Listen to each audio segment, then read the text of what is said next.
During my final semester at college, I was assaulted by a football player for walking where he wanted to drive. He was about 325 pounds. I was maybe 120.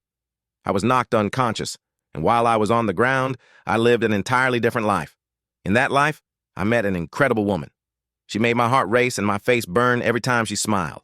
I pursued her for months, outlasted a few terrible boyfriends, and eventually won her over. 2 years later, we were married. Not long after, she gave birth to our daughter. I had a great job, good enough that my wife didn't need to work outside the home. When our daughter was 2, we had a son. He became the joy of my life. Every morning before work, I'd stop by his room just to look at him. The same with my daughter. I adored them. One evening, while sitting on the couch, I noticed something strange about a lamp in the room. The perspective was wrong, like it was inverted. It was still three-dimensional, but something about it felt deeply off. It had a square red base with gold trim, 4 legs, and a white square shade. I couldn't stop staring at it. I stayed up all night fixated on that lamp. The next morning, I didn't go to work. Something wasn't right. I stopped eating. At first, I only left the couch to use the bathroom. Eventually, I stopped even that. For 3 days, I stared at the lamp without moving. My wife became terrified. She brought someone over to talk to me, but by then my awareness was fragmenting. She was panicking. She took the kids to her mother's house shortly before everything collapsed. Then it hit me. The lamp wasn't real. The house wasn't real.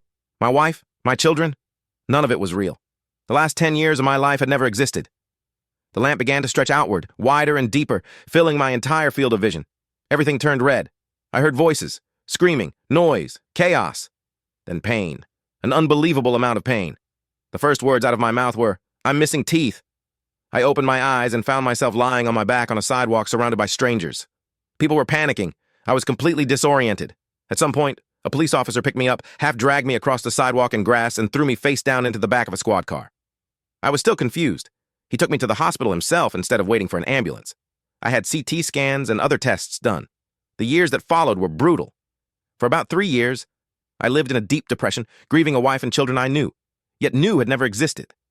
I was terrified that I was losing my mind. I cried myself to sleep, hoping I'd see her in my dreams. I never did. Sometimes I still see my son, just briefly out of the corner of my eye. He's always 5 years old, but I can never hear what he says.